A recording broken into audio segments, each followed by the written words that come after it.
नमस्कार मित्रांनो, तूही रे माझा मितवा या मालिकेच्या पुढील भागात आपल्याला पाहायला मिळणार आहे. तर मित्रांनो, राकेशने शलाकाचा जीव घेतलेला असतो. तो खूप घाबरलेला असतो.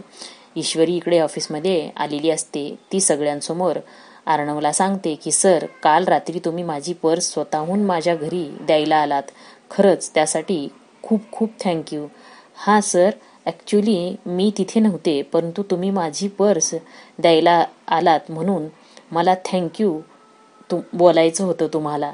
आणि तुम्हाला बोलायला आले नाहीत, परंतु खूप थँक्यू, तुम्ही स्वतःहून पर्स द्यायला आलात, असं ईश्वरी सर्वांसमोर आभार मानते. आणि हे ऐकल्यावर लावण्याचा मोठा जळफळाटच झालेला असतो. ईश्वरी आणि बाकीचे सगळे तिथून निघून जातात.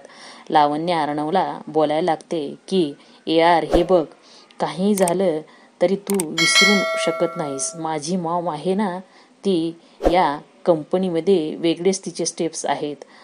आणि डोंट फॉरगेट की मॉम माझी तुझी बिझनेस पार्टनर आहे, म्हणून त्यामुळे ह्या गोष्टी इग्नोर करू शकत नाहीस. आणि मी तिची मुलगी आहे.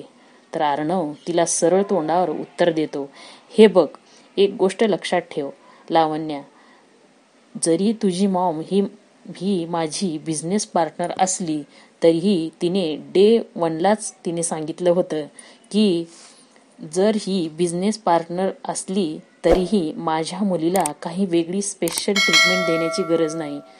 तिला सगळ्यांसारखं वागव असं म्हणून तुझ्या मॉमने सांगितलं होतं. लक्षात आहे ना तुला त्यावेळेला लावण्या?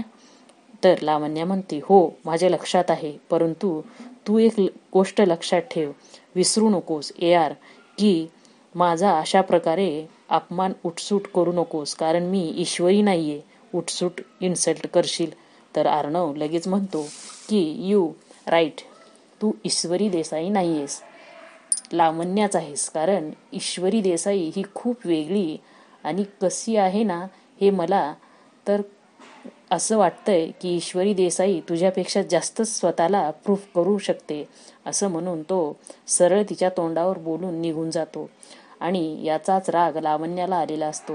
लावण्या चिडते आणि स्वतःशीच म्हणते, नाही, आता मी शांत बसणार नाही आणि तुला या कंपनीच्या बाहेर काढण्यासाठी मी काहीही करू शकते, असं म्हणून ती खूप चिडलेली असते.